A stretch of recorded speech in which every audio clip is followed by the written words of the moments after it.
अन्न की कीमत। एक बार की बात है, रामपुर गांव में सुकन्या नाम की एक लड़की रहती थी। वह देखने में बहुत ही सुंदर थी, लेकिन उसकी एक आदत खराब थी कि वह खाना खराब करती थी। वह थाली में ज़्यादा खाना लेकर खाना फेंक देती थी। कुछ समय बाद उसकी शादी हो गई। उसकी सास ने उसको तिजोरी की चाबियां और बाकी सभी जिम्मेदारियां सौंप दी। फिर कहा, वह अभी तक अच्छे से घर चलाती आई है, अब तुमको ही सही से घर चलाना है। सुकन्या ने अपनी सास की बात को मान लिया। इसके बाद अब से सुकन्या अपने पति से बार बार कभी चीनी, कभी चावल, कभी दाल मंगवाती थी। जब उसकी सास को इस बारे में पता चला तो उसने सुकन्या से कहा, तुम महीने भर का राशन एक बार में क्यों नहीं मंगवाती?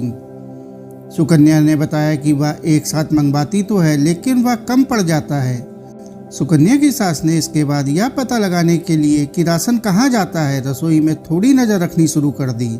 कुछ दिन रसोई में देखने पर उसको पता चला कि सुकन्या ज़्यादा खाना बनाती थी, जिससे बहुत सारा खाना फ्रिज में पड़ा रहता था। उसने सुकन्या को खाने की अहमियत के बारे में सिखाने की सोची। एक दिन उसने सुकन्या को बुलाकर कहा कि हमारे पहले वाली नौकरानी के बच्चे की तबीयत ठीक नहीं है, मुझे वहां जाना है, क्या तुम भी चलोगी? सुकन्या भी अपने सास के साथ जाने के लिए तैयार हो गई। अपनी नौकरानी की बस्ती में जाकर सुकन्या की सास ने कहा कि मैं अभी रास्ता पूछ कर आती हूँ। इसके बाद सुकन्या वहीं खड़ी रही। सुकन्या ने एक घर के अंदर देखा तो एक छोटा बच्चा भूख के कारण रो रहा था। उसकी माँ ने अपने अनाज के सभी बर्तन देखे, लेकिन वो खाली थे। यह देखकर सुकन्या को रोना आ गया। कुछ देर बाद उसकी सास आई और उसको अपनी नौकरानी के घर लेकर गई। नौकरानी के घर जाने पर उसका लड़का बीमार लेटा हुआ था।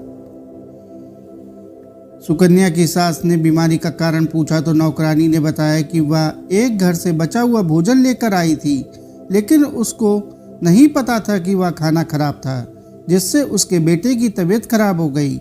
यह कहकर वह रोने लगी। अपनी नौकरानी की यथासंभव सहायता करके कुछ देर के बाद सुकन्या और उसकी सास अपने घर आ गए। घर आने पर सुकन्या अपनी सास के गले लगकर रोने लगी। उसकी सास ने रोने का कारण पूछा तो सुकन्या ने अपनी गलतियों पर पश्चाताप करते हुए कहा कि मैं खाने को बहुत बर्बाद करती थी और किसी को खाने के लिए 2 वक्त की रोटी भी नहीं है। उसने अपनी सास से कहा कि अब से वह खाने को कभी बर्बाद नहीं करेगी। सुकन्या को खाने की कीमत महसूस होने पर उसकी सास खुश थी।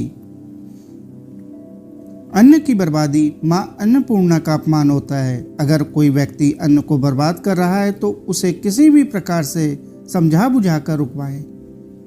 साथियों, आपको यह कहानी कैसी लगी कमेंट करके जरूर बताएं। कहानी अच्छी लगी हो तो कहानी को लाइक और चैनल को सब्सक्राइब कर लें। धन्यवाद।